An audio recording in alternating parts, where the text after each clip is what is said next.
but the part, or I guess hour 4, part 2, or wait, what hour? Hour 3, sorry, part 2. So we will continue. But Joe was making a comment earlier that I wanted to get Jared and Hosna's opinion on, which is if someone let's say if someone doesn't like YA and they don't like YA and they read a YA book, for them to 1-star a book they go in knowing they're not going to enjoy, is that something that should be? Is that something you should do knowing you don't enjoy a certain genre? I don't think that's a good idea to read something that you know you're not going to like. I mean, I guess there are exceptions in every situation as far as that goes, but YA as it's defined these days, I personally wouldn't be interested in reading. But somebody could change my mind if there's a certain, there's certain traits to it that might appeal to me. But why would you read something that you automatically go in with a negative connotation? I don't know why you would do that without some other ulterior motive behind it. I mean, what I was saying was more like if you want to read a Y, like I read a Y book recently because it was written by someone I know. So like I wanted to support them, so I bought the book and I read it. Yeah. But my point was more like if you know you don't like a certain genre, but the book seems like a perfectly good representative of that genre, but that just doesn't appeal to you, you shouldn't give a rating based on your experience. You should give a rating, either not give a rating or give a rating based on how that book meets the expectations of its genre. Does the book do what it's trying to do?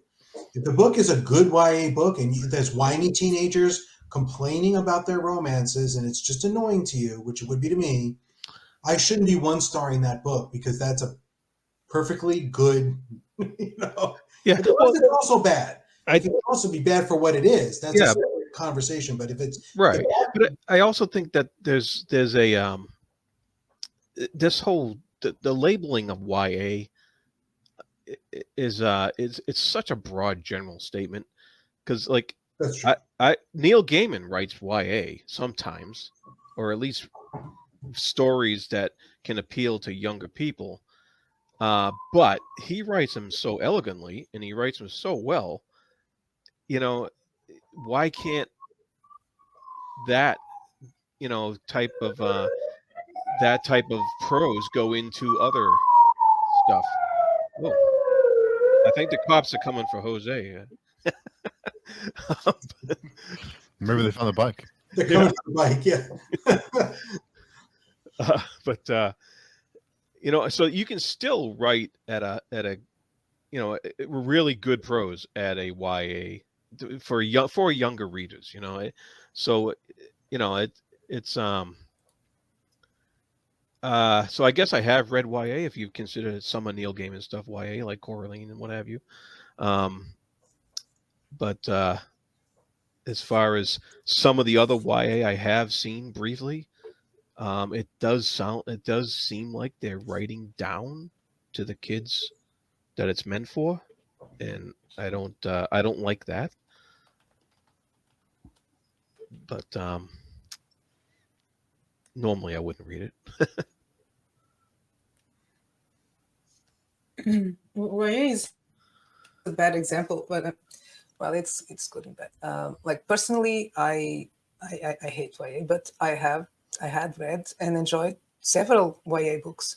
When they are well written, it doesn't matter if they are YA. But there's a lot of this,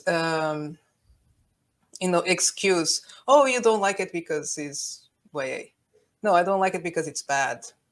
And there's this idea that YA is necessarily bad, or it has to have these tropes, and it's why it's perceived as bad. No. And there's a lot of people writing like that really they don't know how to write, and it's bad. It's unpolished. It makes no sense, but it's okay because it's YA. And if you don't like it, you just don't like YA. No, that's true. Yeah, there's nothing wrong with YA. It can be done well, but the fact is, in my experience, the vast majority are just very badly written. Because some of they don't even respect the audience. I don't know how I would read that, but yeah, that's how I see it. Another pet peeve is grimdark. Oh, my book is grimdark. Oh, really? I love grimdark, and I go and read, and sorry that this is not grimdark. And it's very, very rare these days to find an actual grimdark book. But there's thousands being marketed as grimdark, and those will get the 2 stars, man. Because if I go into a book that you telling me it's grimdark, and then it's torture porn or just there's a few monsters here and there. What makes a book grimdark to you? What attributes about a book make it legitimately grimdark in your eyes? Nihilism, a fair dose of cynicism, morally great characters, but that are also well-rounded characters, not just being evil for the sake of being evil, and because everything is evil in that world, so they're just gonna be mean. Just it has to have depth. It has to have some sort of philosophy and message behind it, not just we're just gonna fight each other because that's what we do in this world and everyone is bad.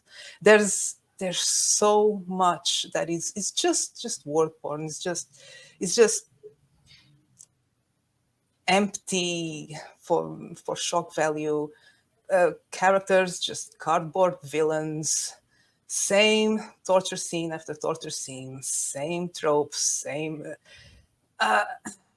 Yeah, no, that doesn't work for me.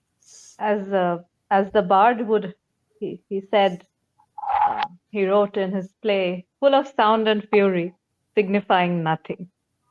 Yeah, exactly, exactly. Perfect.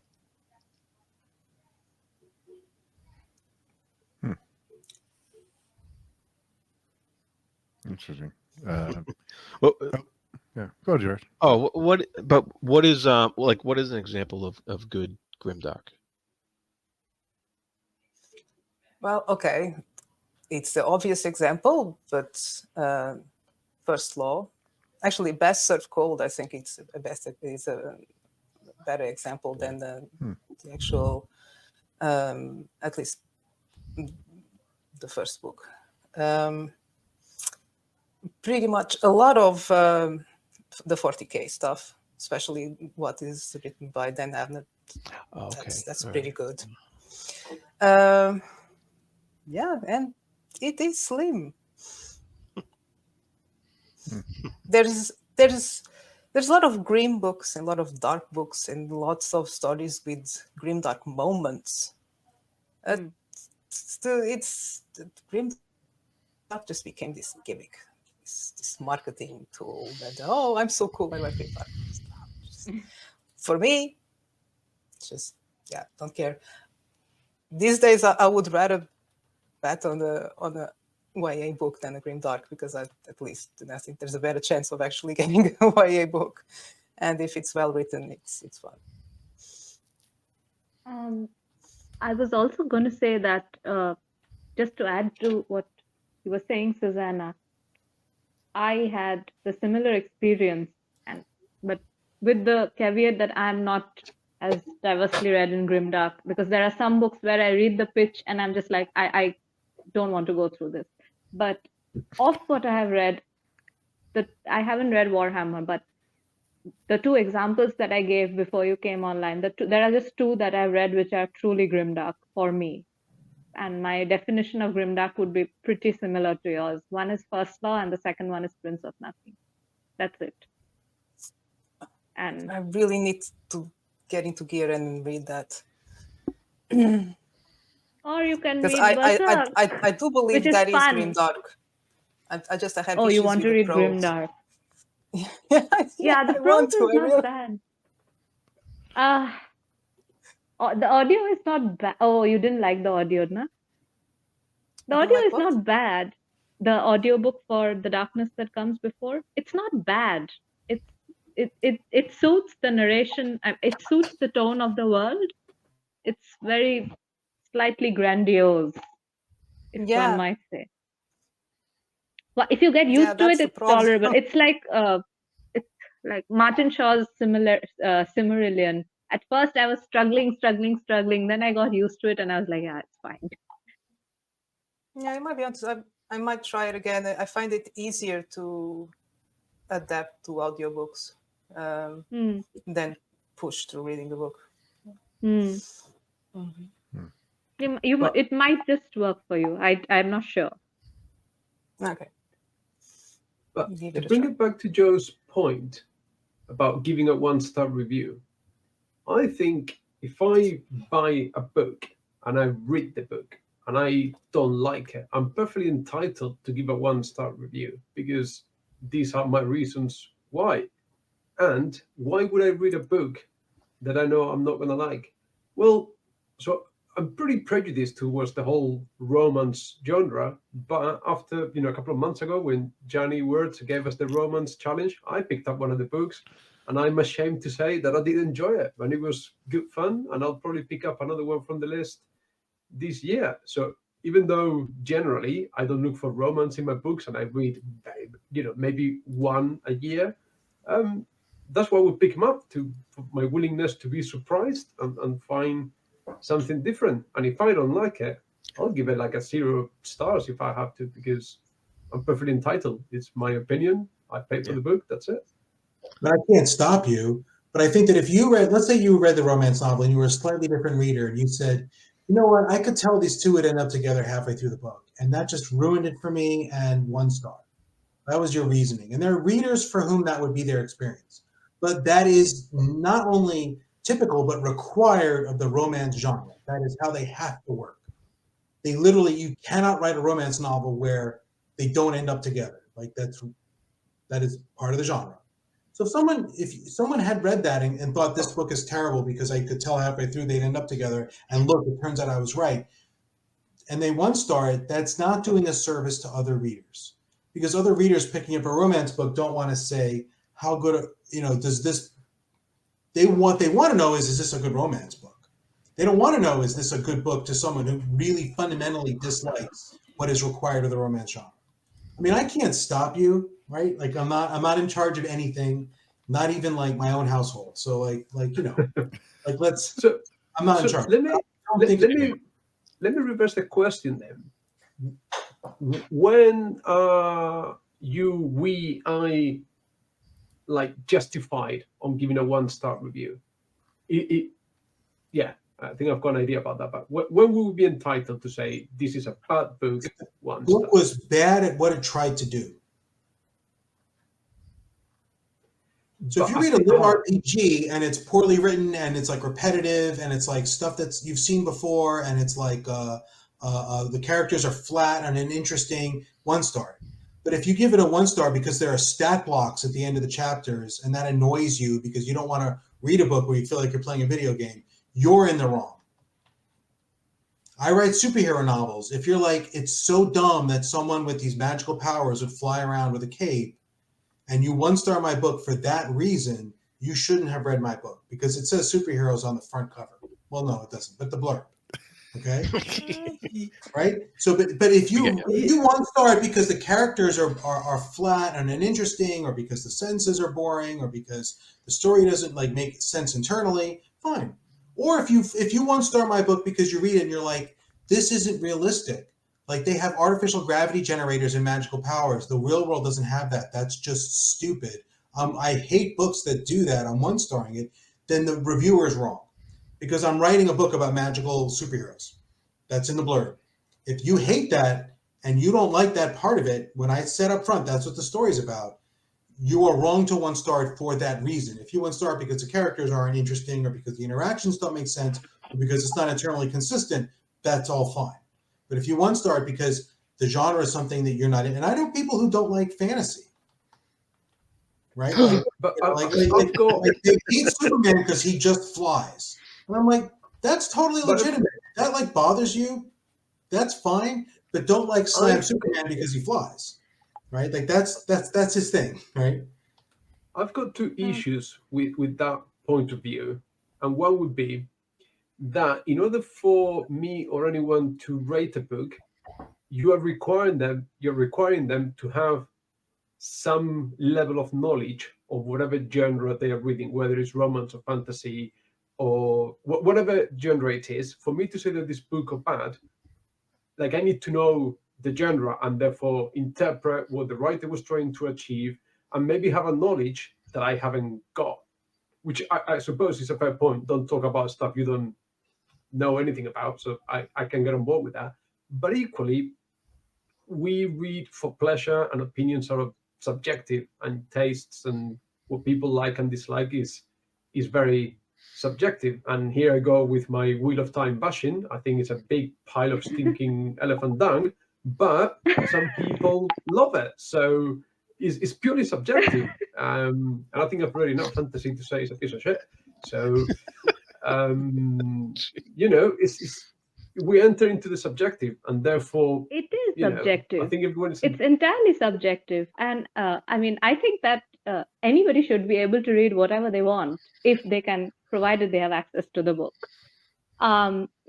It is a form of literary gatekeeping, no better than what literary fiction readers do to genre fiction readers when they say, oh, we don't read fantasy because fantasy, if in fantasy we do this thing, oh, but you shouldn't read this book.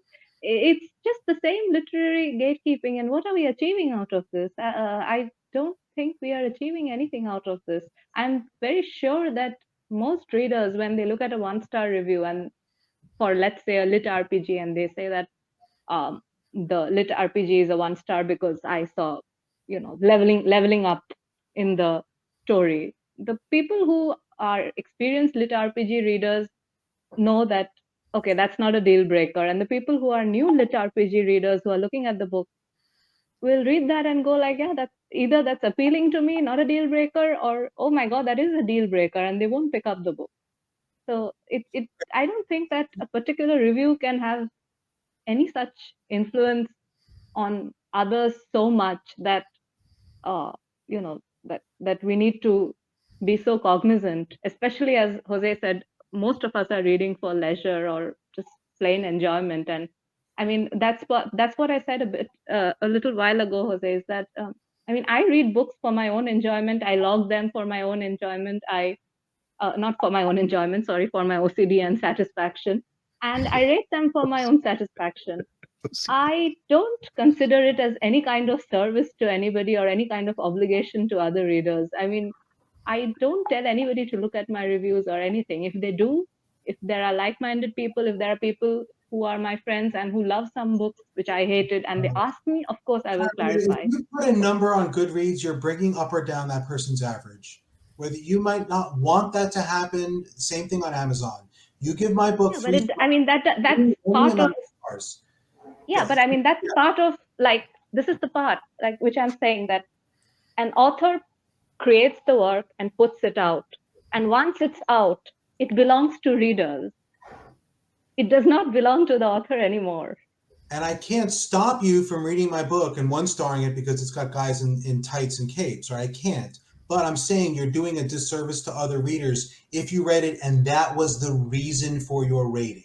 If you rated it lowly for that reason, you would actually be doing a disservice to other readers because they would be passing up my book saying, oh, it's got a 1-star, which could severely impact, it's not going to impact me. I've got 300 ratings on What's Ascending. But a year ago, I had 50, right? Then a 1-star would have made an impact then. And I think that's doing a disservice. And also, I just want to make very clear, I'm not saying anything about who should be reading books, right? So like please read anything. I'm not trying to gatekeep who reads stuff. I would like to be able to get, and I can't. I don't have the power to. I'd like to gatekeep who rates books. I wish there was a way to do that, and I don't have it. I don't have that authority. I'm not pretending I do. But I wish we had a culture was different where people rated books with a little more care in this specific way. But again, I'm not forcing anybody. Like you rate whatever you want, right? I can't. I'm not in charge. I guess. Yeah, but if you say this for an indie book, I get where you're coming from. But the same logic applies to Charles Dickens' Great Expectations. People rate it a 1-star because it doesn't match their gender conforming expectations of the 21st century. And of course, they are not taking into account when the book was written and what, but it's an entirely valid reading experience. I mean, I love Great Expectations, and I disagree with that reader's decision to rate it 1 star on that account, but that does not mean that they're wrong. It's just a different perspective. I mean, I just don't think we should say that this is wrong and this is right, because it's too subjective to. If you can say the review is okay, and you're not going to let me say it's right or wrong, then you can also have to acknowledge that my ability to say your review is right or wrong is equally subjective and allowed. Totally, I'm doing totally a better agree with that. review. I'm reviewing reviews. I'm saying certain reviews are bad and certain reviews are good, and you have to respect that by your own logic. Yeah, absolutely. And you can say this review was good because, I don't know, it was a well thought out, argued review criticism, or this one was a very purely emotional based response to the book. And I think both things are compatible. Absolutely. I mean, I've had negative reviews of my books that I thought were very good. There Right? you go. And my definition of a good review and a bad review is if a review would help new readers decide whether or not this was the book for them. So someone wrote of my second book, 2 stars, too much politics.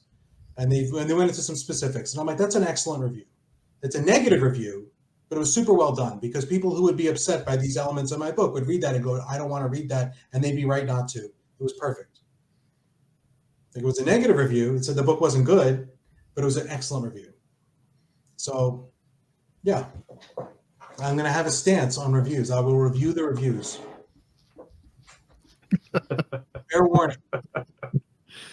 Well, I guess the flip side is bad reviews sell books too, right? So if there's a bad review, that's like, I hate this book, there's politics in it. Someone else may be like, hey, I like politics in my books. I'm This gonna guy's satirizing a certain wing of American politics in his book. I'll pick that up. Maybe it sold me some books. I don't know.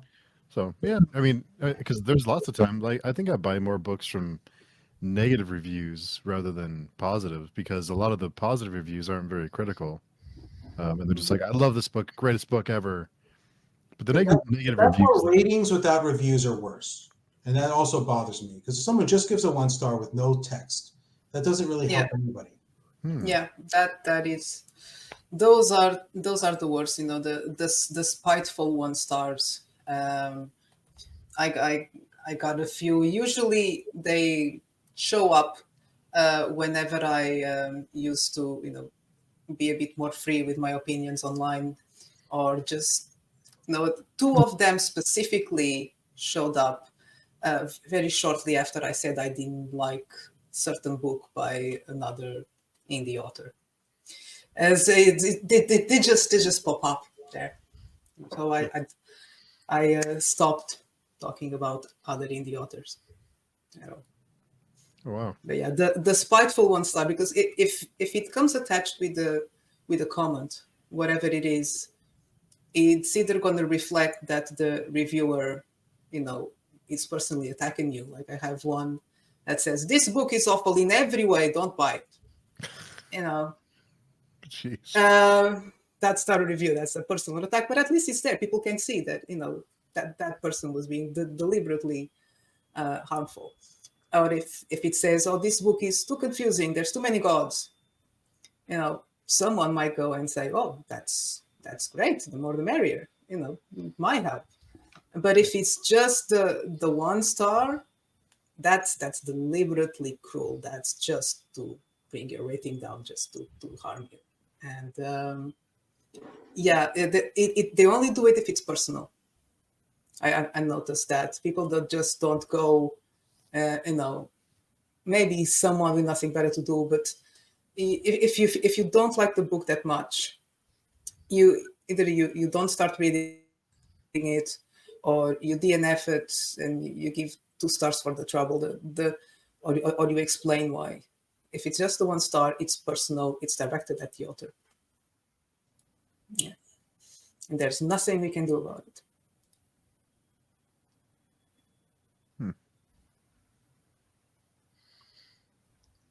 Cool. I don't go on good reviews or Amazon, so I'm all set. Yeah. It I really think So what do you Paramita is use? an exception in this. Paramita and Malazan, I understand your 1 stars and I understand your rating. But I also know you wouldn't, like you explained, you wouldn't do that to a small author. And I know Malazan, it's like José's Wheel of Time. You know, I think everyone has their. I mean, I 1-starred a book today, which was just. I mean, I actually wrote. Well, I didn't write it in the final review, but we have status updates over there. I actually wrote like, why are like the when books like this are published, is why I lose faith in humanity. Wow. It was just like, what the hell was this book, and why? I mean, I went from the first page to the last page, just being like, why? So sometimes it's a very real reaction. I would never put it in the final review, but it does happen. It's a very popular book, so it's not like it's again, as you said, it's not something that matters either way. But oh my god! And then I mean, everybody who saw it was like, why? Somebody told me, recommended this book to me. They were like, "There's a very good film. You should read this book. It's very good. I mean, you might like it because you like weird fiction." I was like, okay. And then, my god! And then one person who reads horror was like, "Paramita, next time you pick up something like this, you're going to ask me." I was like, "I promise." Do you want to know the name of the book? Sure. Crash by J.G. Ballard. Oh, well, that was on the list. I read one book of that list. It's unbelievable. Which Just list? your 2-star list that you. Oh, It's in there, isn't it? Yeah. yeah. I saved it. I saved it. Just I have some friends who tell me like, if Paramita 1-stars a book, guaranteed new favorite for me. So I'm like very happy to help. Yeah. Bad reviews sell books too. Yeah. It happened to me like few weeks back, or maybe 1 week back. I was reading this book and I DNF'd it. I can't remember. Maybe third in or 40% in, or no, I think it was a third in. So there was this person who was not interested in this book at all. And then I was like, I went into rant mode. I was like, what the hell is this? Neither did it have rhyme, nor did it have reason. And then he was like, now I'm adding this to my TBR. I was like, what? He's like, a book which is this hated by you must be read. that is a point too. If you're hating and you're still reading it, and yeah, I agree. I mean, I think yeah. I totally agree. Like Susanna, I truly feel that the books which elicit some reaction, whether extreme negative or extreme positive, or at least positive or negative, at least they're memorable. The worst books are the ones which bore me, where I'm like, it's a 3-star. Yeah, I read it. It's a thing I did. Bye. Then 2 months later, if you ask me what was this book about, I'll be like, yeah, I need to see the synopsis. I think there's probably more than one, but I'll have to check. I think I only have one book that I rated 1 star. And it wasn't to attack the author, but it was because I really, really hated it. So again, it wasn't an objective analysis of the book, but I really, really hated it. And that's why, it has the 1 star. I think it's the only one. I think even The Great Gatsby got 2 stars. When the book bores me, I liked it tears. so much. Oh, I'm sorry. Not me. I was Not me. bored. So yeah, the 2 stars are the ones that bore me. I only have one that I hated, because if I don't like it, I just stop it, and then I don't rate. Or at the most rate 2 stars if it's a dinner. Yeah.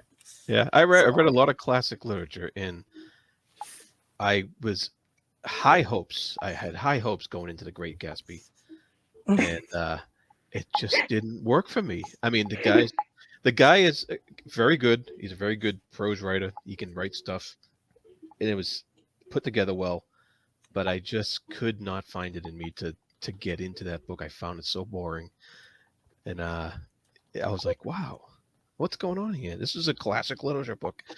And Exactly. and then because I read Great Expectations. I love Great Expectations. I love my favorite I Dickens. love Yeah. I have quite a few of them down here, but Hmm.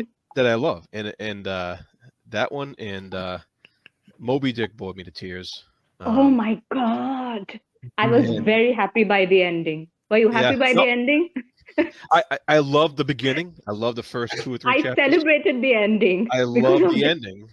I actually like the ending, the last 2 or 3 chapters, but everything between, it took Oh me my God. months to get through it, months and months. Gosh. I was shamed by my mom I for not liking DNF'd that it book. twice, and I'm not sure if I'm going to pick it up again. Oh, Susanna, you can be shamed by my mom too. I was shamed by my mom for not liking that book. She's like, Moby Dick, you didn't like. I was like, unbearable, just unbearable. I'm losing the will to live as I read this. Oh, the one-star book was The Wasp Factory, by the way. Ew, love that I'm not book. touching that. Ian Banks, I right? I'm love not that touching book. that book. Jose loved it. Of course you do. It's brilliant. It's absolutely brilliant. But Jose, would you recommend it to me? No, See? but well, for me, it's maybe I would if just to get a reaction out of you, and I think your reaction Yeah. wouldn't disappoint. Ah, But that's the only reason why we recommend it. In the same way, I recommend that you read Lost Girls by Alan Moore. oh boy.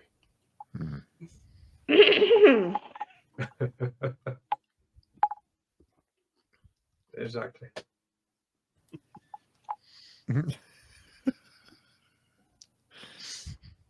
One thing that I'm not sure that I agree with is the whole reviews belong to reviewers. I'm not sure that's. I mean, I don't know. I guess reviewers should have space to express their opinions and feel like they can and not be not become a back and forth. But at the same time, I mean, I don't know. I mean, if an author comments on a negative review with "thanks for reading" or "thanks for giving it a try," and someone might be offended by that, just a sincere comment like, "Hey, thanks for trying it anyway," it could turn into a whole thing where we're the author's like overstepping their bounds, even if it's sincerely, "Hey, thanks for trying it," even if you didn't like it, it can come off as sarcastic or like being an asshole because it's hard to get context when you're reading, in text on Goodreads or something. So I think there should be a little bit of play. Of course, you should never go after someone for saying, "Well, you're just an idiot. That's why you don't like my book." I mean,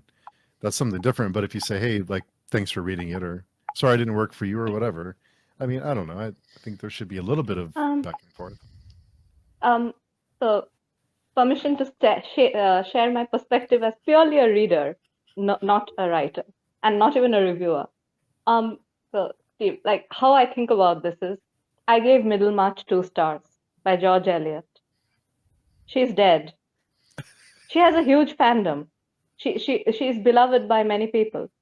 George Eliot or her readers are not going to come after me and comment on my review saying, or my rating saying, she's dead. I mean, unless we have a seance system where authors are descending from wherever they are to comment on Goodreads reviews, it's not going to happen. You never know. True novel by Mina Mizumura, a 900-page, like Japanese World War II-ish setting retelling of Wuthering Heights, which is a very, very. I like Wuthering Heights a lot. But anyway, I was thoroughly bored and thoroughly disappointed by this novel. I gave it 2 stars. Mina Mizumura is a fairly well-known author, fairly well-translated author. Her book is very critically acclaimed. Nobody's going to come after me. Neither the readers who love the book, nor her publisher, nor her agent. Nobody's going to come and comment on my review saying, you didn't get it. So why, when I do the same thing for any author who does see the review, would they come into that space and say anything about it? Like, one is dead, One No, is no, too famous, But and why one not? is Why not? If you're allowed to comment on a book, why can't some other person, whether a reader or the author themselves, comment on your review?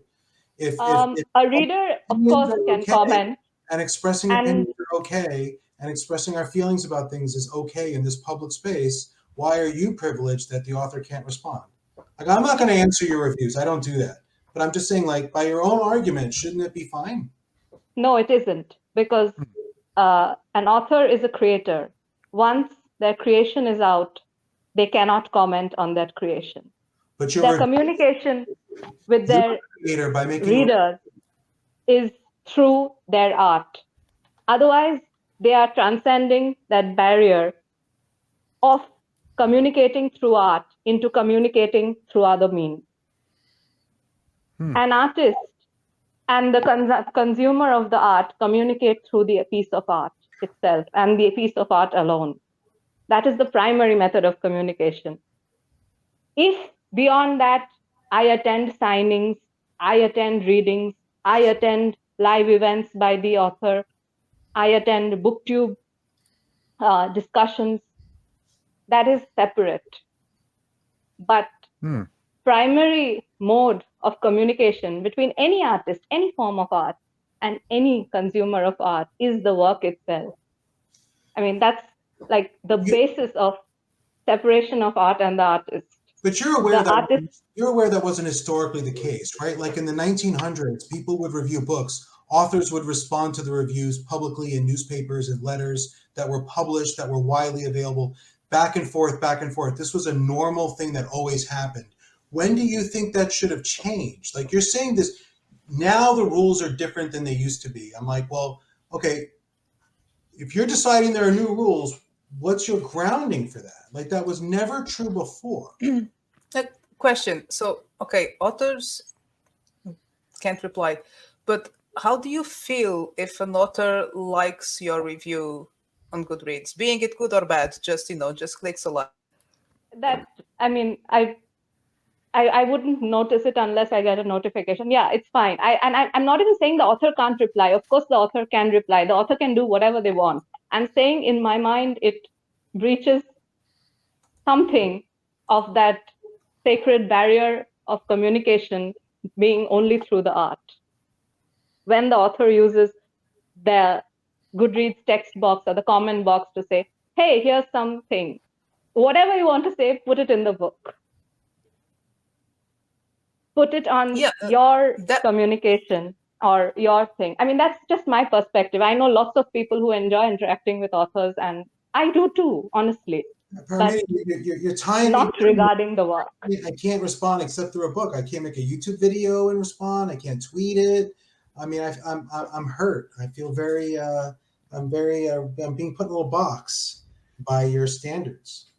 But no, I mean, nobody. I mean, like, this is the thing. Like, because it's a matter of scale. Like, if you think about the authors who couldn't be bothered. Like, let's say Stephen King. He's not going to do this about his books. Neil Gaiman is not going to do this about his books. Right. Come down a little bit lower. Jessica Townsend with the Nevermore series. She's not going to do this about her book. Sarah J. Maas is not going to do this about her book. So I don't think it's a trend in literary fiction as of now to do this. I mean, all the Booker Prize shortlisters, I mean, some of them have like 100 ratings on Goodreads. When I saw like the long list become the short list, none of them have interacted. Some of them are not even on social media. It's a very, very specific phenomenon to a particular section, I would say, where, people are saying, and of course, publishers are pushing also that, be on Instagram, be on Twitter, be on this, be on that. I'm not blaming any author or anything. You're talking about a scale issue, right? Sanderson can't read all his Goodreads reviews because there literally isn't enough time in the month for him to do that. Yeah, also he has a 4.75 average. I can read every review on Goodreads of my books because it's just not that many because I'm nobody. So that's a scale difference, but people like Sanderson and King, I don't know about them specifically, but people in that league often do respond to critical comments in general.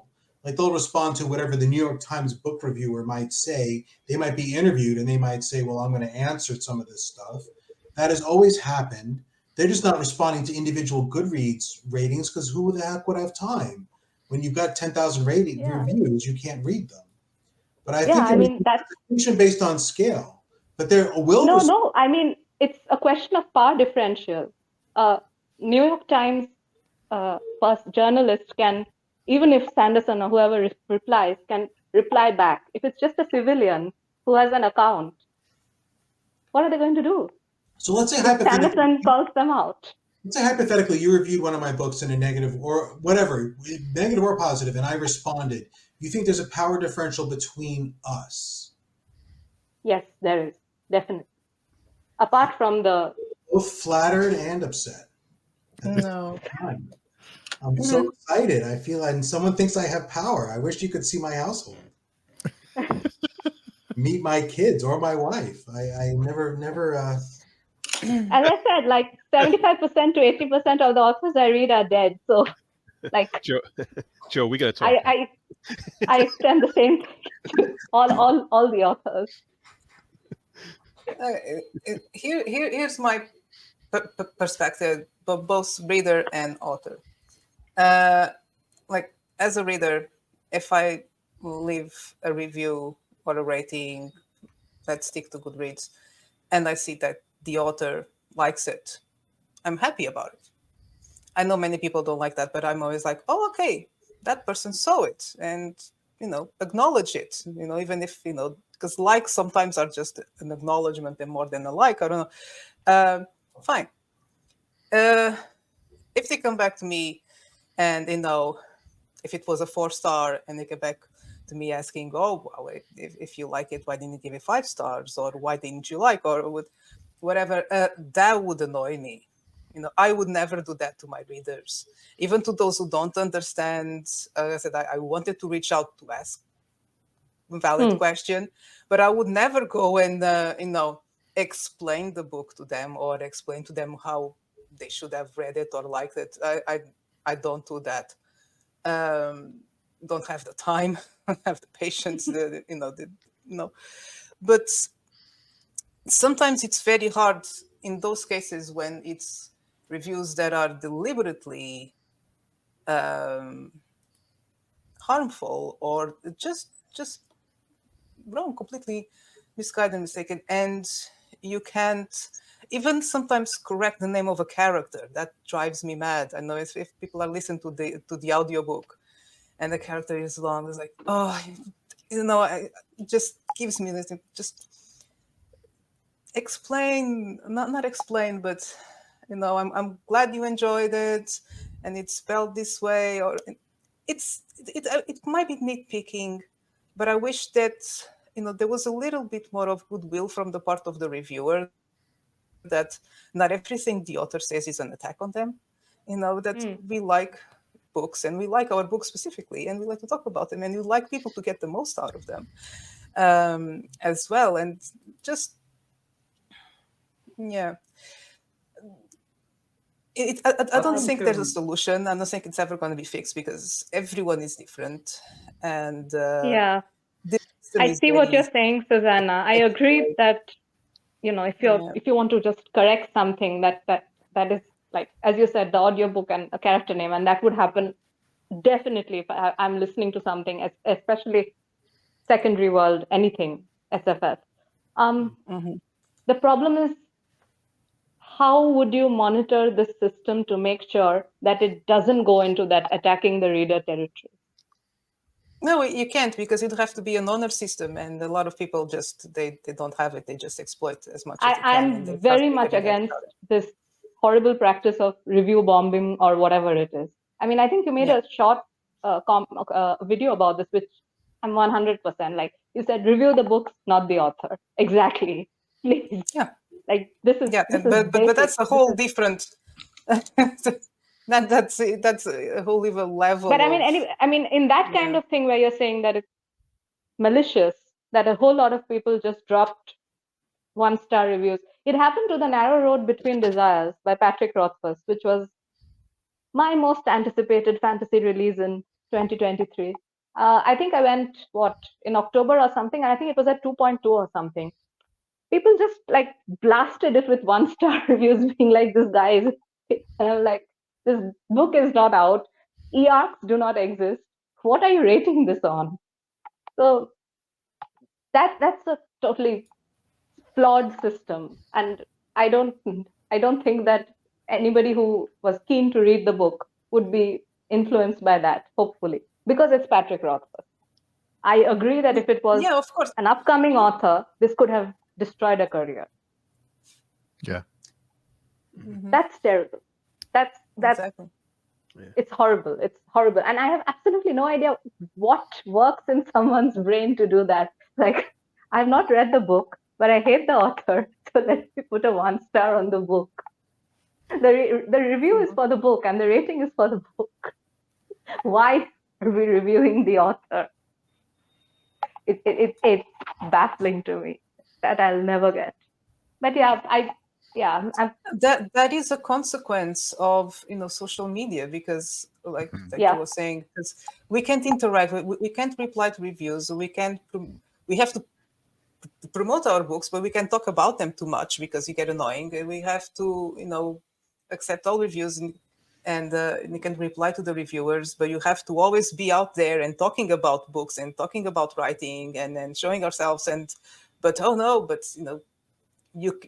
hell forbid if you express an opinion about someone else's work or about some issue going on at the moment, anything personal, then it's going to be used against you. It puts on this position where, yeah, you are always being judged. Everything you say or do will be used against your work, not you. And it was something that I was not prepared, I was not expecting to happen, and it is such a huge struggle. And last year towards the end, I got really, really down and depressed and nearly quit, just because and eventually I had to suck it up and realize, well, this is the way it is and I'm going to try to make the most of it. But it is awful. There were days that I was dreading to just turn on the computer and see, okay, how am I going to get upset today? What's going to happen? And even if nothing happens, what am I going to say to people today? This pressure to always put something out there, to keep a presence, to be interesting. I'm not interesting. My books are. Go read them. That's all you want to say, but you can't. It's because there are too many hard. books. I mean, there are too many books out there, so as well. You have but to keep it's the system, social this self-promotion system. It's flawed. Just Joe, hold on 1 second. Susanna, hold that thought. But Joe, thank you for coming by, and Thanks for having me. Happy holidays. be careful out there. Thank you. Thanks for coming by and hanging out. Hope the tequila was good. Oh, it was delicious. Thanks. Take care. Enjoy the rest of your day. Nice meeting See you, you. Joe. Nice to meet Thank you guys. you. Bye. Bye. Sorry, can I just say, starting to intercede for a second there. I've heard some concerning comments here. I mean, I talk about herpes and then I get shocked by some of the things you guys say. But there's some people there that want to restrict who's allowed to read certain books. There's people that don't allow certain people to comment or whatever. I think Susanna's got the more realist, sort of pragmatic view in the present day and age of social media and interaction. I think death of the author was a fine thing back in the early 20th century or up to the 60s. But I get the point of just letting the art do the talking for the artist and all the stuff, but we're in a new world. And I think, unfortunately, or for better or for worse, the conversation has to be a bit more fluid these days.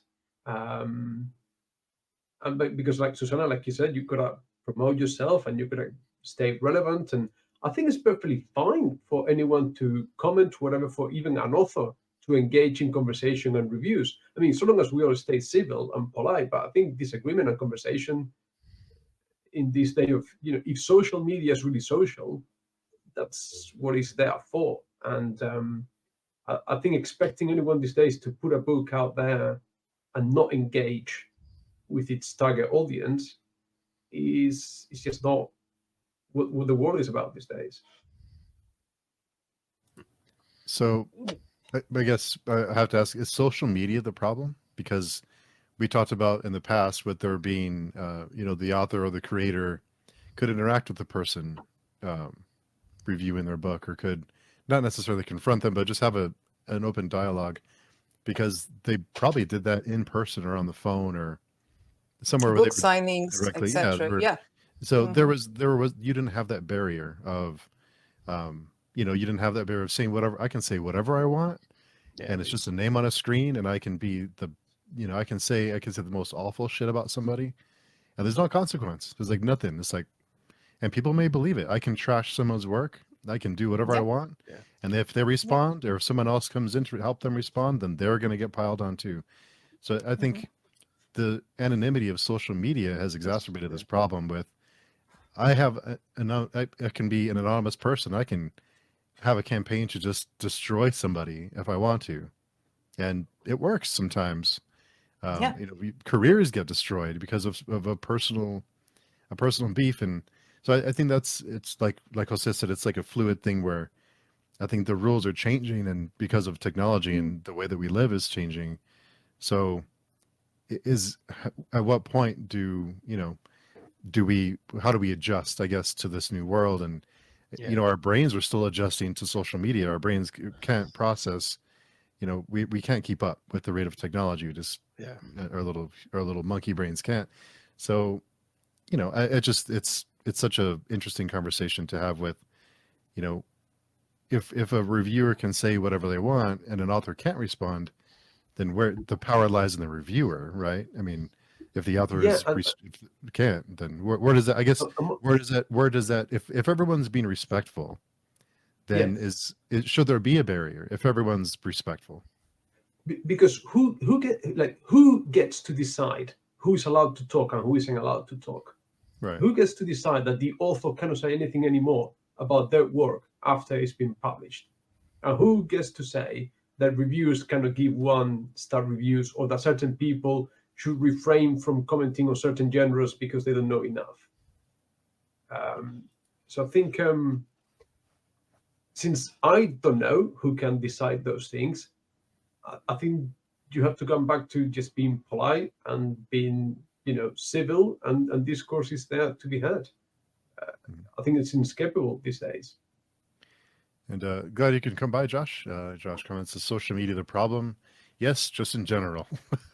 So Yes. But it's social media is it's still in its infancy. It's still just beginning. It's still just starting to figure itself out. And so there's gonna be a lot of growing pains, like the anonymity problem that it has, and other stuff. There's a lot of bad characters on the internet, and there's scams, and there's everything else. So it's gonna be a while before we start fitting in better to what social media is capable of. No, I really miss the old days of the internet, where the worst that could happen is you just see opinions. Everything you search for, or every page, you would end up with opinions on your face. But that was the worst that could happen. Or these days is much worse. Yeah. Just I do miss. it's just so much more personal now, right? I mean, Yeah. That is the problem, because it is more personal, and some people really take it really personal. And it's hard for us to like, for me it's very difficult to transition from me, Susanna, to the author, Susanna Gennari. I have to, it's playing a part. And on one hand, people don't see the difference, and yeah, I just hate this idea of attacking my work because of something that I said in a book discussion, or because I don't like the same movie as they do. Or it's so ridiculous, but it happens. People do lash to that sort of thing. And I don't have a solution. And, maturity No, pills, I don't know. There's no... I mean, that's It's... atrocious. That's truly atrocious. But it does happen, and this is it's No, a no, base I example. And absolutely, there are much absolutely. worse things. I'm not even going to get into politics, but Mm-hmm. yeah, and it's a minefield, because you have to promote your work, and But I Yes, think we're still learning to play with this new toy of yeah, social media. yeah, Just start. And Really.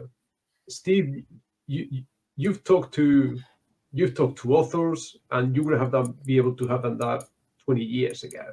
The reason, Right. or part of the reason, mhm. your channel or your community exists. Your interactions with Ken Liu, with Johnny Words, with every other traditionally published author that you've spoken to, that would have been unthinkable 20 years ago.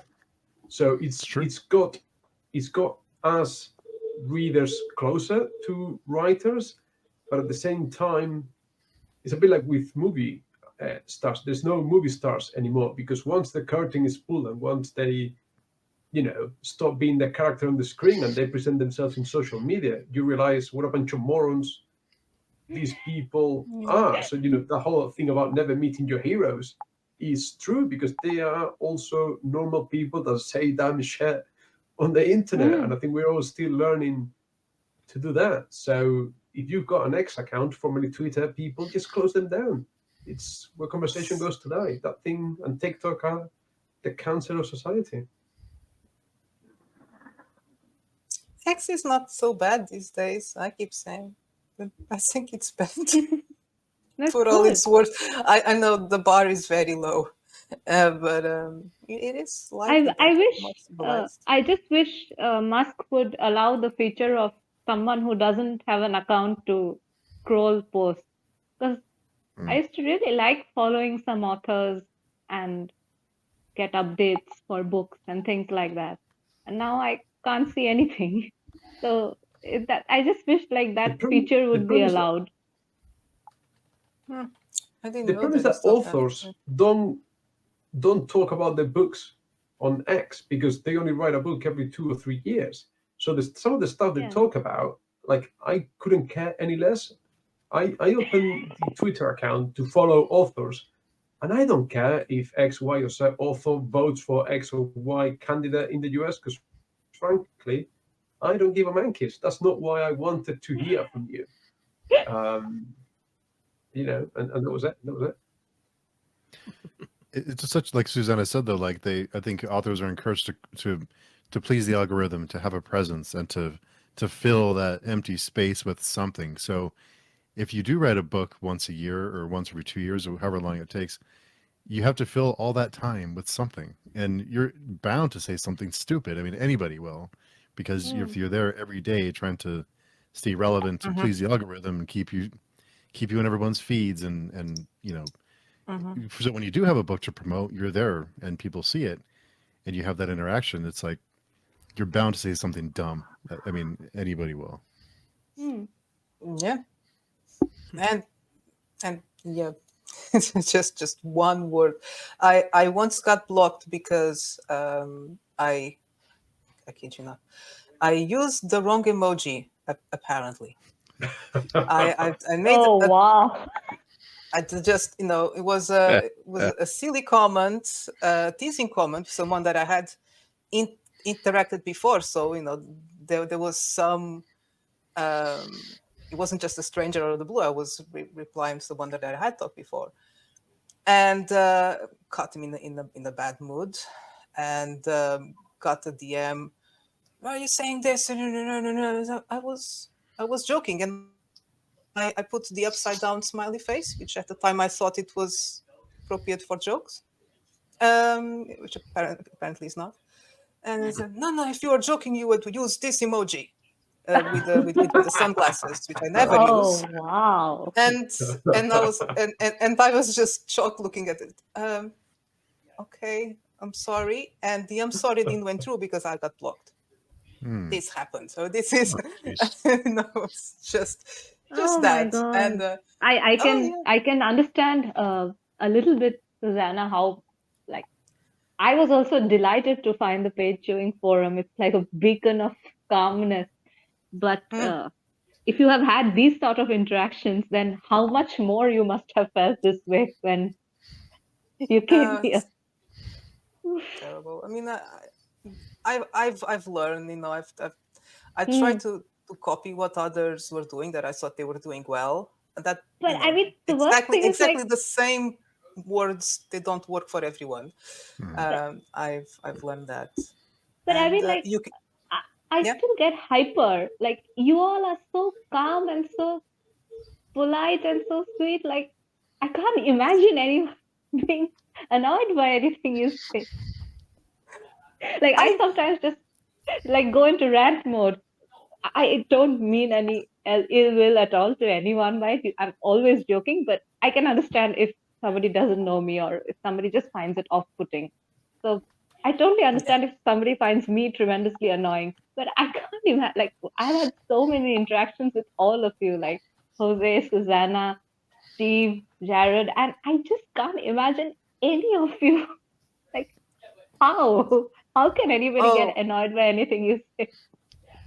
I can be pretty abrasive when I'm in a bad mood. I can But be I mean, unpleasant, like, but you would know if I was if I was trying to be rude or unpleasant, you would know, and, hmm, you wouldn't have any emojis attached. hmm. So it's, these days When there are it's no emojis, smiley face after every sentence almost. Just don't misunderstand me. uh, Uh, it's exhausting. Sometimes I'm so terrified on Discord because what happens is, I think Steve mentioned this, and it's true. Like, the conversation moves so fast, and especially if I am on one very big Discord. So, and let's say we're having a bit of banter, and I always sometimes think that, if there's somebody new and they've joined and they're lurking and they see this banter, and what if it comes across as bullying? So after 3 4 posts, in bracket I usually write, "We are friends, I'm just teasing," smiley face. It's so difficult. It's like non-verbal cues are so integral to our communication, I think, as all of you were saying, over for large part of our lives, that Mm, yeah. trying to adjust to the social media mode is quite can be at least quite challenging. It's not easy. And Jose, I agree with you. Like, I definitely stand corrected in this regard. I didn't think of it in that way, which you said, that just as anybody should be able to read anything, why are you, like me, why am I putting barriers on who should be able to comment on things? I i will definitely reflect on this, because I do agree, and especially after hearing what Joe and Susanna said, that it is a form of barrier. Maybe it's Yeah. because I'm like, it's my personal thing. Like, I'm terribly self-conscious, and so I'm like, what did I do wrong? Like, that's my default mode.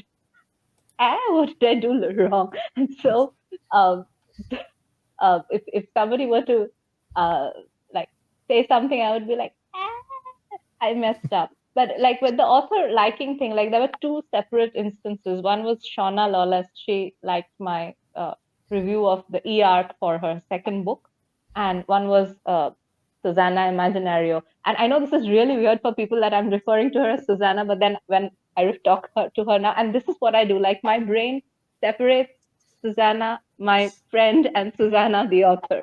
So the second see, like was from that's Susanna Imaginario. the way it should be. Hmm. And she liked my review for Anachrony, which is like this tiny novelette in her series, in her timelessness series. Yeah, So of like, course I did. those were, I was not, I did not have any anxiety or anything out of them. But obviously, if I put out a review of an e-arc and an author would come and tell me, well, so you didn't get it, obviously, and I would be like, uh-oh. I mean, on a review front, there is and maybe you disagree, but there is a difference between just general people reviewing and professional reviewers. You know, critical analysis I see. reviewers.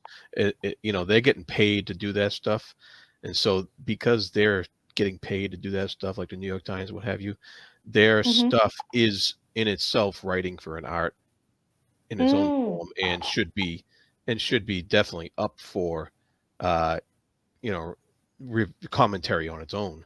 Oh yeah, Um, totally. And I yes. mean, this is continuing in this rich literary tradition, which I think Joe was mentioning. Like, you know, I think Mark Twain and somebody else, you know, they would write Right. like Yeah. letters to each other, and they would be published in the papers. Quite Yeah. Right. entertaining. Yep. Yep. I mean, that would be fine. But I mean, what about you, Jared? But If you just put out a review of a book, would you mind if the author commented on it, or I don't let's mind at say, all. oh, okay. There are quite a few authors that have contacted me privately after I Mhm. reviewed their books, and that's fine too. Um, Mhm. and it's very nice of them. But the and but I don't mind when they pop on either. You know, that all the ones I've reviewed have been very nice, and so I haven't been doing it long enough to any strike up any vitriol or anything like that. And I'm generally I generally curate my reading beforehand anyway, so I'm Yeah, you pretty mentioned this. you know, so I don't just pick up random books to try out. But I feel Hold that so thought. seen. Hold that thought, Jared and Parmitha. But Susanna, thank you. We know you have to run, but thank you for Yeah, sorry, I play have to with go.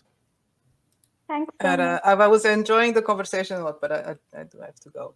Yeah. Thank you so See you much later, Suzanne. for having me, and hopefully we talk again soon. Oh, I'm sure we will. Oh yeah. Have a good one. Bye. Thank you.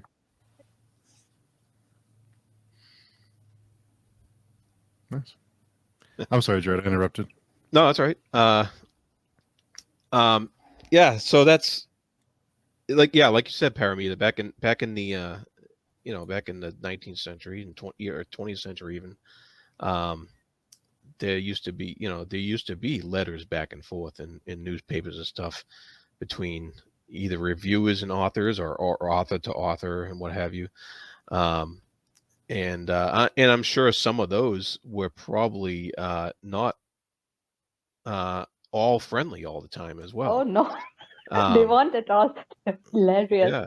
Some of them are hilarious to read, like hilarious for us to read. I'm sure it was not hilarious for the author to read. Right, yeah, but they were still well thought out, and they were, Yes. you know, because they were made for publication in that case. Mhm. And I think that maybe when the ideas of book signings came around, where authors could sit in a store and have people come in, I'm not sure when that originated, but then you would probably get a bit more of the you know, senseless type of commentary that, you know, you're a jerk type, you know, attacking the author basically, in person. But it would be more rare because, like Steve was saying, there was no anonymity there. It was in your face. So, you know, you of course would hear about the occasional person flipping out at a book signing or something like that, but it's very, very rare. And we get up to today where the social media comes in, and it just makes it so much easier to be vitriolic and be an asshole. And so, you know, that's what we're dealing with. And it would be good to be able to say whatever you want about whatever work of art you're participating in, from an author or from a or any kind of art. But it's also good to be, you know, respectful, and it's good. And some people on social media lose that because they're behind a wall. True. Yeah. That's very true. Do you? I would like to ask everyone actually, but do you think that independently published authors are a bit more vulnerable in this regard compared to traditionally published authors, or is it same? Yeah, I think independent authors who put themselves out there are taking on a they're very brave. They're taking on, I think, a big task to put themselves out there publicly, because they have to do it all. They got to promote. They got to keep on top of stuff that like a king doesn't have to. And so they're putting themselves out there, and it can be. I have the maddest respect for that, because it can be quite harrowing. It is. It sounds, from my limited experience with one or two independently published authors who have either published or in the process of publishing, it is creatively exhausting, which I guess is common in general to authors. But then it is also emotionally exhausting, financially concerning, lot of things which Yeah, yeah. would And some handle it better than others, and yeah and some are in better position to do something like that than others are. yes I had very limited experience with it, 15 or so years ago, Mhm. and and I wasn't even self-publishing per se. I went through a very independent publishers, should say, Mhm. but I still had to do whatever promotion I was going to do um, on my own, and I still had to, if I wanted to sell books, I had to buy some of my own so I could have them at signings or what have you. And the and that was very stressful. It was very stressful. That was something that I did not like about it at all. And admittedly, one of the impediments to me continuing to try to publish stuff. It wasn't for me. I was much more interested in just carrying on reading stuff for fun. Mm. But so everybody has their tolerance level about what they can put into it. And Yes. so if you're a self-published author and you've made a living, or if you've actually gotten something out of it and actually gotten to the point where it's gone beyond your initial investment, and it's gone to a point where you can actually step back and say, oh wow, this was either a success or not, depending upon what my expectations were. I have the maddest respect for that. Are you because I know, Jared, you said that you try to curate your reading list quite carefully, and you have quite a good estimate of what you're going to like, more or less. More or less, yeah. Uh, is this something that you use to read a bit more indie books? Like when you prepare your reading list, or when you have books on your radar that you might be interested in? Yeah, when I started reading independent self-published stuff, Mhm. which was last December, Mhm. it was because I saw an interview with the author, or I saw a review that wasn't just a star review. I don't tend to follow any kind of star reviews. I tend to go to the longer ones, like like Philip Mm. Chase does, or people like that. And I really listen to what the reviews about. It's non-spoiler, of course, but I really listen to what they're saying about what the book is, because I can tell I'm gonna enjoy the subject matter in a book Mm. by that, even if the writing eventually becomes disappointing or something like that. I can tell pretty like people's taste.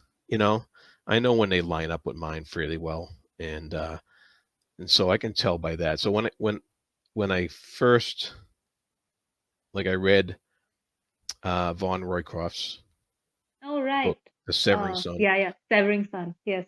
and I read that because of the review that Philip Chase did, and Philip because of Chase. Yeah. the interview I saw with the author he did. And I liked what he was saying, and I was like, okay, I like what he's saying he's trying to do.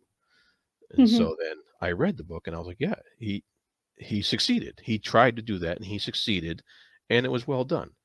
And so then I did the same thing for P.L. Stewart, Hmm. and of I've course I only already read the first book. yeah Interesting. I loved it. And of course I already knew Philip Chase, so I was very familiar with his taste and how and so I read his stuff, and then and so I'll continue on in that vein as far as the self-published stuff goes. I think there seems to be a lot of it out there now, and It is a lot. It's the difficulty is in sort of finding what might, I mean, I haven't figured it out yet, what might appeal beyond the just try and see approach. Hmm. So that's still Yeah. something I'm figuring out. Yeah, I'm wondering if I'll reach a point where it's like, okay, now I gotta go find something that I haven't already been exposed to in some kind of interview or whatever. I'm interested in Tori Tekken's new book because I've seen a lot about it and it looks pretty cool. But Yeah, I think Matt Fantasy, Matt on book. Man on I Books, wanna yeah, he Yeah, recommended it. he Yeah, did the review. He did the review. yeah. And so there's still plenty out there to get to. I don't see myself running out anytime soon. And and then you got on the other end of the spectrum, you got the traditional published stuff, which I just never seem can catch up on, because there's just a lot of authors I already like out there. So that's it's not hard to stay busy that way. Absolutely. And I think you also said that you try to work in some rereads where you can. I think you're leading a Thomas Covenant read along in next Uh, year. I'm not doing the read along. I would like to try to talk about that whenever that comes up. Hopefully I can read. I can probably refresh myself pretty quick on it. Yeah, right. But yeah, that'll be interesting whenever that comes around. Yeah, and I've been touting Donaldson's latest series recently, because I think nobody talks about it, and I think it's really outstanding. Oh wow! Yeah, I've never heard anybody talk about it. Even like the offbeat booktubers, like let's say by offbeat I mean they talk about offbeat books, not that they are offbeat themselves. So like Ralph Blue Tuft or I've not seen them talk about this particular one. How is it just like you've kept track of what Donaldson writes? Or Yeah, how I've did you kept. know? Okay. He's always been one of my favorites, so I just kept track of what he writes, and it was my favorite book last year. It was the third book in that series, and nobody talks about it on the internet at all, except for me. And I know people have been listening because Raph says the same thing. Like he mentions these books which are like, this exists. I'm like, okay, I heard Why is nobody listening to me? Yeah. I mean, Steve, to be fair, Steve covers a lot of offbeat books as well. Especially like, he finds like these really, really sort of genre bending stuff. I don't know how he quite does it.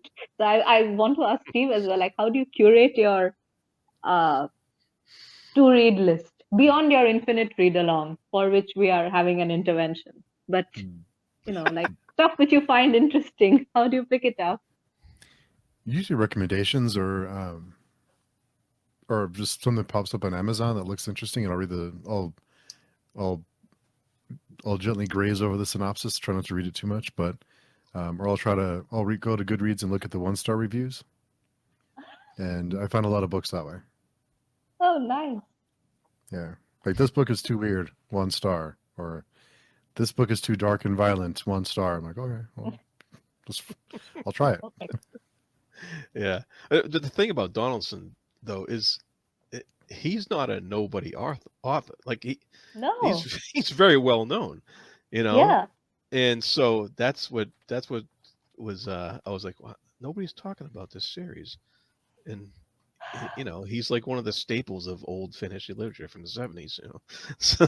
Yeah, it's what I face with Tad Williams, his new series, Right. The Last King of Ostenard, And Uh, he's one of my favorite fantasy authors, and he's like what late 80s, early 90s was Memory Sorathon. yeah, So I'm like yeah. so But people will still talk I about have, mem yeah, uh, I have seen some stuff on Williams though, at least lately. yeah, like Uh, they'll talk about Memory Sorathon, but The Last King of Ostenard, the only person who's reviewed it is Brian D. Durfee, who has reviewed every single book in the universe. I'm yeah, telling you, we'll find a book somewhere and he's reviewed it. Like that guy has insane reading capacity, insane, like mad respect to him, mad respect, and across genres. Like he'll do mystery, thriller, espionage, historical fiction, literary fiction, classic, fantasy, science fiction, everything you name it, he's read it. Yeah, but yeah, I mean, I'm so sad. Like I think Steve also mentioned this. Like he made a post about this, that just as it is important to encourage new authors, similarly, it is also important to read the backlist of earlier authors who've been around for a very long time and who are still putting out new books. yeah, And as you said, like maybe this is a wrong notion. And I mean, even the Chronicles of Thomas Covenant are totally different to anything that you would like, the way one can say that okay, Shannara is a bit of a Tolkien pastiche, or maybe Magician has a little bit of thing. Thomas Covenant is doing something totally different. mhm, So even at that point in what 1977 or 78, he was breaking out of genre molds and doing his own thing. Whether one likes it or yeah, not is a separate issue, but yeah, he was right. doing his own thing. And So he it's was doing just, something quite different, and you could yeah. almost, I mean, I'm still unsure about this definition of grimdark. I still have no idea what it is, but you could almost say that that Covenant was the original as far as that goes, because it was so deconstructionist, and Yeah. it and it Oh, and it wasn't happy oh most of the no. time. I So, gave up after book one. yeah, it wasn't happy most I of the can time. attest to the fact that it was not. Uh, Oh, it was so very tough. you know, and I like that. I like that about it because Hmm. I loved all the because he later gets into a much deeper psychological examinations of the characters, and I like that. But you know, some people don't, but that's fine. Hmm. And but it was it was, you know, it was dark. So especially the second series, it got a lot more dark, and Oh, that's just his style. He's a dark writer. oh Um, yes. I'm on a forum where there are some dedicated, very few, but very dedicated readers of the Gap Cycle. yes, And that's very I dark. asked, and they say it's great. So I It asked is. them. It's I was like, should I try this? And they were like, Paramita, you've got no chance. no, you So don't. I was like, It is I appreciate the outstanding. honesty. It's one of the fastest page turning series I've ever read because it Ooh. was so exciting, but it was also very dark. And it goes Steve is into like buying it in the background as we speak. yeah, It's already on my He's like list. Yeah, adding it to. my wish list already from before I went to talk to Jared. yeah. So you got to be prepared for that. But Yeah. his ability to just make you to turn around on a character as far as how much you like them and dislike them and go back and forth is incredible. And and his endings just they really hit the spot. So They stay with you. yes, they do. Oh, well, that's one of the hardest things of epic fantasy, I find, is to land the ending. So if you do Right. that, to be able to do that multiple And times that's with multiple series. right. And that's why I'm very hopeful for Wars of Light and Shadow, because I know Jenny likes to stick to landing. So I'm very hopeful for that series. And I loved the ending of Malazan because that was a unbelievable ending. And so endings are my favorite. In case you haven't figured it out. I mean, a mediocre ending or a bad ending can ruin a very good book for me even. I Yeah. can like I don't know beginnings or endings, which is more important. Because in Lord of the Rings, recently someone asked me to rank the 3 books, and I was like, it's Fellowship or Return, depending on which one I'm reading it. When I'm at a distance from it, it's always Return because of Return of the King, because of Scouring of the Shire. That's my favorite chapter. But when I'm reading Fellowship, it's my Yeah, I like the ending of Fellowship oh, a lot. I beautiful, like how he leaves it there. I like how the Fellowship of the Ring ends and beautiful. how it leaves off. It's just beautiful. Yeah, it's awesome. You know, I love Lord of the Rings too, but yeah, that's some people like beginnings better. I think I'm more of a beginning person because one of my favorite series is King Killer, and another top series is A Song of Ice and Fire.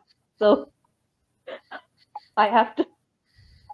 I mean, my copium is that I like beginnings Yeah, and Game of Thrones was a great beginning. That was really good. solo level.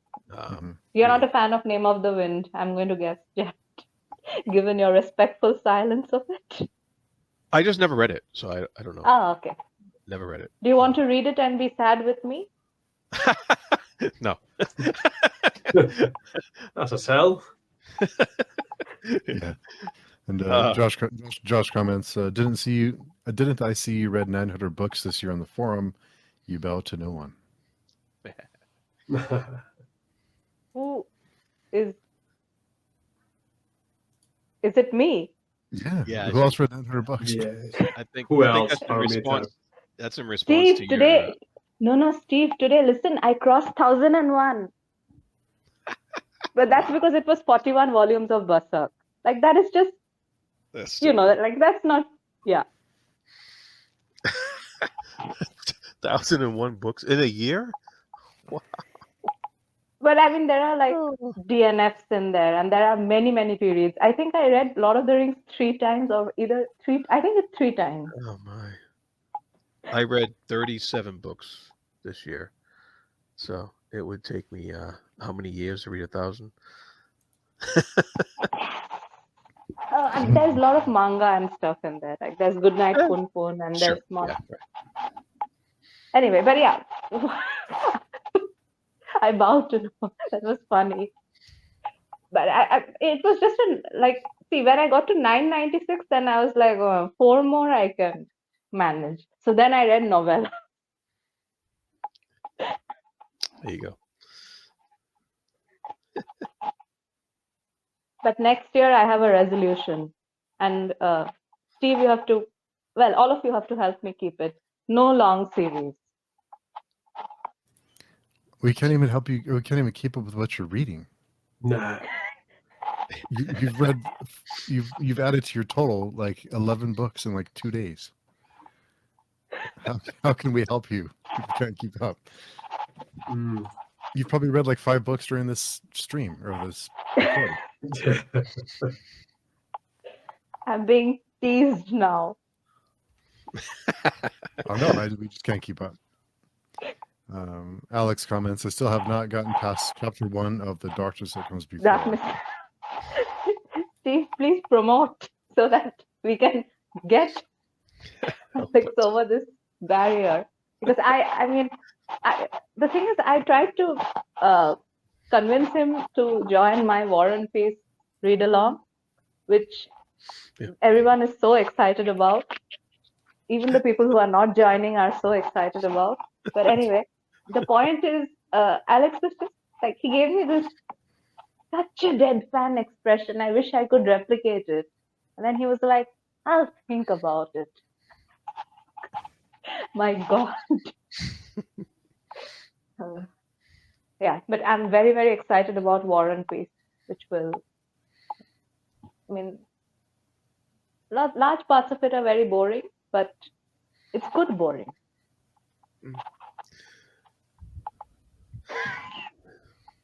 Still thinking. Josh says, help us. How? Teach us, pardon me. How do you do it?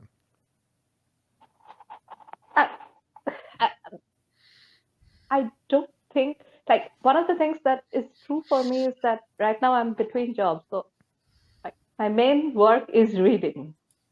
Like, I read all day. So if you had time to like read all day, you would probably get through quite a bit. Yeah, I get a lot more done. It's just That's the main thing. And the second thing is like, if you read a lot, then like anything with practice, it becomes more smooth flowing. So some books are easier to move through, rereads are easier to move through, and then some require more effort. But other than that, there's really nothing. It's not like I set out with some goal or anything like that. I just read and add it to Goodreads, like my log.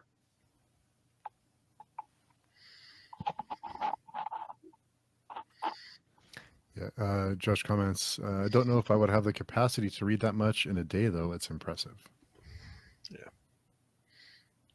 it is. Yeah, I don't know if I could either. That's a lot. It's quite a bit. 1,001 books. No, I think you can easily subtract 50, 60 because lot of DNFs are there. I counted in early November, it was 805 out when it was showing something like 850 or something. And somebody actually asked me, they're like, how many is it actually? So I counted. And it will be something. Anyway, the point is that, yeah, but next year my resolution, one is more rereads, and second one is to read more slowly and just get more out of the reading experience instead of just going book after book after book. I think, Steve, you posted about this a bit, that this has helped you immensely when you moved from that mode of just getting through book after book to more deep reading experience. Yeah, it has helped a lot. But before we get into that, Jose, I know you have to go. Thanks for hanging out, and know it's late for you. No, thank you again. Always a pleasure to see everyone, and Happy New Year, because next time we meet would be 2024. So Yes, I will. Amazingly enough, take yeah. care. See Have a you. good one. Bye bye. See you. Yeah, I think it's slowing down. I think burnout's a thing for us mortals, anyway. To go, one after another. And there's times when I would get to, I would be reading, and I would forget what I read a few weeks ago, or even sometimes days ago, and maybe the book just wasn't that memorable. But I struggled to I would have trouble describing it to someone, if I had to explain it late, weeks later. So slowing down and just taking it slower with The Words of Light and Shadow and Prince of Nothing and the other reads we've been doing, it's really helped me just kind of focus on what it is and kind of just soak it all in and not be in a rush. Yeah, that's why I only average about 3 books a month, because I do take my time and let it sink in. It's kind of funny because we were just talking about we just had the podcast about the Stars My Destination, and we were all talking about how fast that book read, because it was kind of an action-packed sci-fi book. Okay. And I went from reading that right into next reading Grand Conspiracy by Janie Wirtz. And I read the first page and I was like, I have no idea what I just read. I got to slow down, because I was just in a fast reading pace on this other book. Yeah. And I was like, wait a minute. And I like mentally had to say, slow down, take this in, because Janie's writing's on a different plane than this one. And so you're right. You gotta absorb what you're reading. Yeah. Josh comments, didn't R. Scott Baker ruin other books for you? Yes, he did. He continues to, because there's times when I just can't get into other things the way I can get into his, especially if I go from one to another. If if there's no break for me, then it's hard. Even like Jenny Wirtz does that too, because you it's such a different reading experience that when you go to something else that just doesn't have that complexity or depth, it's hard to stay engaged with it when it just feels very by the numbers, I guess you can say. It's just hard to get into it, get a rhythm with it when it's very like surface level, I guess, sometimes.